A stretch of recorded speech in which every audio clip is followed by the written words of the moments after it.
Hello friends, welcome to my channel. Friends, आज हम देखेंगे क्लास 12 मैथ्स अध्याय 4 सारणिक से सारणिकों का गुणधर्म, प्रॉपर्टीज ऑफ डिटर्मिनेंट्स क्या क्या होते हैं, कितने होते हैं।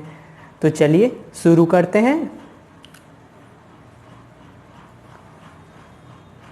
तो गुणधर्म पहला है, किसी सारणिक का मान इसकी पंक्तियों और स्तंभों को परस्पर परिवर्तित करने पर अपरिवर्तित रहता है। इसे आर आई दोनों साइड एरो सी आई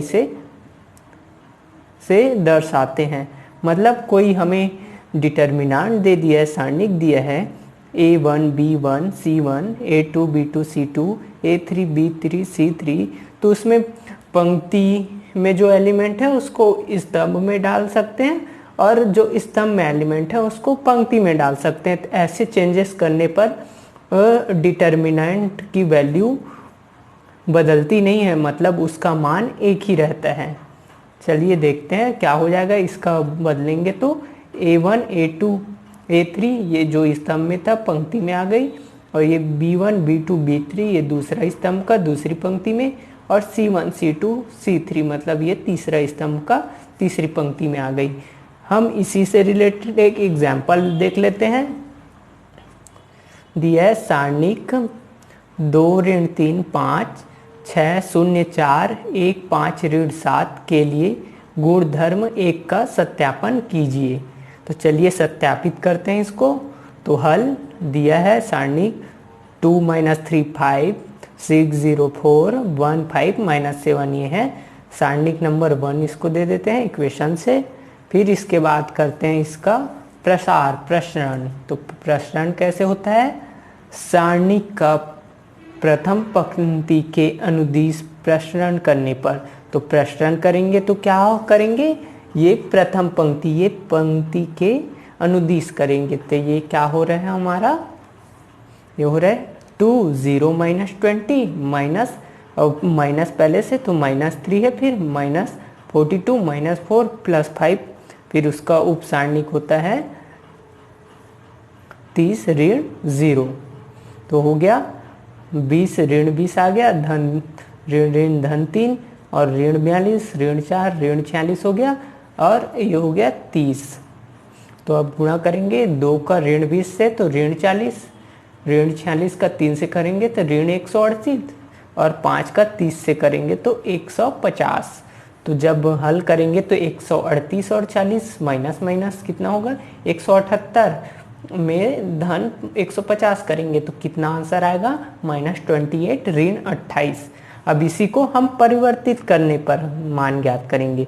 तो सारणिक ए में प्रगुण 1 गुणधर्म 1 लगाएंगे, तो अर्थात पंक्तियों और स्तंभों को परस्पर परिवर्तित करेंगे तो क्या हो जाएगा, परिवर्तित करने पर इसको सारणिक को डेले कर दिए, नाम दिए, तो हो जाएगा 261 - 305 54 - 7।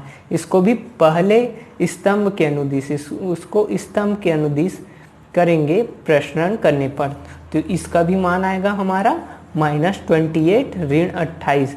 तो इस प्रकार क्या हो गया कि सारणिक 1 और सारणिक का प्रगुण से ज्ञात किया हुआ सारणिक 2 आपस में बराबर है, अर्थात सारणिक का गुणधर्म 1 सत्यापित होता है। अब इसके बाद देखते हैं हम सारणिक का गुणधर्म नंबर 2, प्रॉपर्टीज नंबर 2।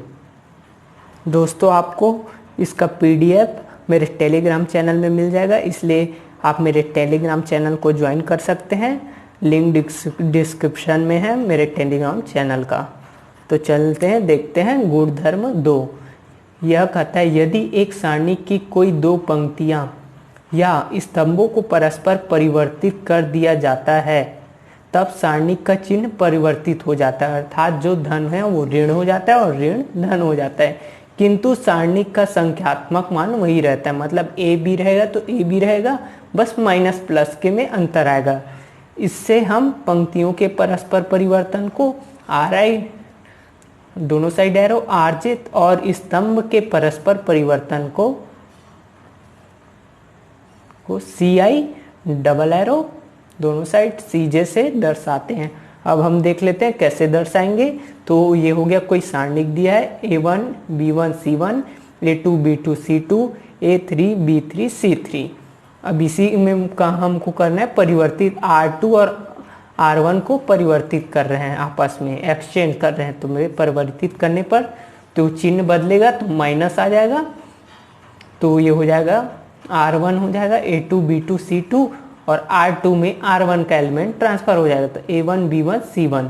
तो ये हो गया, नीचे का वही सी रहेगा A3 R3 का, तो A3 B3 C3। अब हम इसमें और परिवर्तित कर देते हैं, एक और परिवर्तन कर देते हैं। तो R2 और R3 से परिवर्तित करने पर जो R2 में है उसको R3 आ जाएगा और जो R3 में R2 आ जाएगा। तो -1 इसको पावर 2, मतलब है इसको 2 बार हम परिवर्तित करें, 2 बार एक्सचेंज करें हैं, तो -1 की पावर 2, तो ये प्लस हो जाता है। मतलब इसका मान वैसे ही रहेगा जैसे कि पिछले क्वेश्चन में -28 था, तो अगर एक बार करते तो उसका आता +28 और 2 बार कर दिए तो मान में कोई परिवर्तन नहीं होगा, मतलब -28 आएगा। तो इसमें करेंगे तो A2 B2 C2 और जो R2 था R3 था वो R2 आ गया, A3 B3 C3 और जो R2 में था वो R3 में आ गया एलिमेंट, तो A1 B1 C1। अभी इसमें एक और परिवर्तन कर लेते हैं तथा C1 C2 से परिवर्तित करते हैं, तो जो C1 में है C2 में चले जाएगा और जो C2 में है जो C1 में चले जाएगा। तो देखते हैं ये -1 की पावर 3, ये क्यों हुआ? क्योंकि हमने 3 बार परिवर्तन किया है। तो C2 का C1 में आ गया, कॉलम 2 का कॉलम 1 में, तो ये हो गया B2 B3 B1 और कॉलम 1 का कॉलम 2 में आ गया, तो A2 A3 A1 C2 C3 C1। तो इसका फंडामेंटल फॉर्मूला क्या हो जाता है? सामान्य सूत्र इसका सारणिक कोई A डैश बराबर हो जाएगा -1 की पावर n और जो सारणिक दिया है वो, मतलब इसका मान निकालेंगे तो माइनस से गुणा करेंगे तो हमारा जो परिवर्तित करके सारणिक का मान ज्ञात करना है वो आ जाएगा। तो अब इससे रिलेटेड एक एग्जाम्पल ले लेते हैं। एग्जाम्पल है हमारा, कोई सारणिक है 2 3 5 6 0 4 1 5 -7। तो इसको करते हैं R1 और R2 से परिवर्तित एक्सचेंज कर लेंगे, तो एक बार किए तो यहाँ -1 ये R2 R1 में आ जाएगा तो 6 0 4 और R1 R2 में चले जाएगा तो 2 3 5 और R3 वैसे ही रहेगा 1 5 -7। अब एक और परिवर्तन कर लेते हैं, तो ये हो जाएगा C1 C2 को परिवर्तित कर लेते हैं, तो ये जो C2 है वो C1 में आ गया 0 3 5 और जो C1 में है वो C2 में चले गया, तो 6 2 1 इधर C2 में चल गया 6 2 1 और C3 वैसे ही रहेगा और 4 5 -7 और इसलिए 2 बार परिवर्तित किए, इसलिए -1 की पावर 2। अब हम देखते हैं गुणधर्म नंबर 3 क्या है। सारणिक का गुणधर्म नंबर 3 कहता है यदि किसी सारणिक की कोई 2 पंक्तियां या स्तंभ सर्वसम अर्थात उसके सभी संगत अवयव समान हो तो सारणिक का मान 0 होता है। इसमें ध्यान रखिएगा, कोई 2 पंक्तियां या 2 स्तंभ सर्वसम हो, तो अर्थात क्या हो, डेल सारणिक बराबर A1 B1 C1 A2 B2 C2 A1 B1 C1, मतलब R1 और R3 में एलिमेंट बराबर हैं। तो क्या करेंगे, सारणिक A में सारणिक में R1 व R3 के संगत अवयव समान है, इसके अवयव समान है, अतः गुणधर्म 3 से सारणिक का मान 0 होगा, मतलब इस सारणिक का मान क्या हो जाएगा 0 0 हो जाएगा। अब इसका एक उदाहरण देख लेते हैं। दिया है सारणिक बराबर 1 4 3 3 2 3 3 2 3 का मान ज्ञात कीजिए। ऐसे क्वेश्चन आता है तो आपको सिर्फ गुणधर्म 3 याद करना है, उससे आपको पता चल जाएगा कि इसका मान 0 है। बस इतना लिखना है आपको, गुणधर्म 3 से यहाँ R2 व R3 समान है अर्थात इसके संगत अवयव बराबर है, इसलिए सारणिक का मान डेल बराबर 0 हो जाएगा। अब हम देखते हैं गुणधर्म 4। तो गुणधर्म 4 क्या है, क्या कहता है, यदि एक सारणिक के किसी एक पंक्ति अथवा स्तंभ के प्रत्येक अवयव को एक अचर के, जहाँ के नॉट इक्वल टू 0 से गुणा करते हैं तो उस सारणिक का मान भी k से गुणित हो जाता है। तो देखते हैं कैसे गुणा होता है। डेल बराबर है a1 b1 c1 a2 b2 c2 a3 b3 c3। तो पहला है r1 में k का गुणा करेंगे तो पूरे सारणिक का k से गुणा हो जाएगा, मतलब इसमें 2 का गुणा करें r1 में सिर्फ 3 तो पूरा सारणिक 2 से गुणा हो जाएगा। तो ये होगा r1 में करेंगे तो k a1 k b1 k c1, बाकी सेम रहेगा a2 b2 c2 a3 b3 c3। अब इसमें एक और देख लेते हैं दूसरा, C1 में k का गुणा करेंगे तो सिर्फ C1 में k गुणा हो जाएगा, और जब इसका वैल्यू आएगा तो क्या हो जाएगा k डेल 1, मतलब उस सारणिक का पूरा गुणा C1 के गुणे के बराबर हो जाएगा।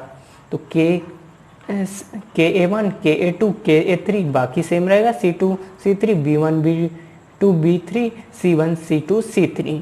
अब इसका एक उदाहरण देख लेते हैं हम। उदाहरण सारणिक दिया है 4 2 3 6 5 4 8 6 2। इसमें r1 में 2 का गुणा करते हैं तो 2 सारणिक पूरा गुणा इधर हो जाएगा 2 से, बराबर r1 में 2 का गुणा करेंगे तो 4 दूनी 8 2 दूनी 4 और 3 दूनी 6, बाकी r2 6 5 4 और r3 8 6 1 सेम रहेगा। तो दोस्तों ये रहा गुणधर्म 1 से 4 तक। अगले वीडियो में देखेंगे बाकी का जो गुणधर्म प्रॉपर्टीज है उसको।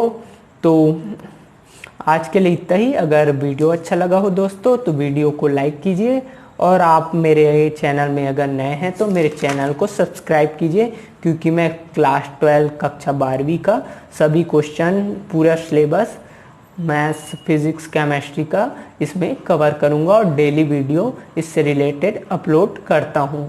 तो मिलते हैं अगले वीडियो में। जय हिंद, धन्यवाद।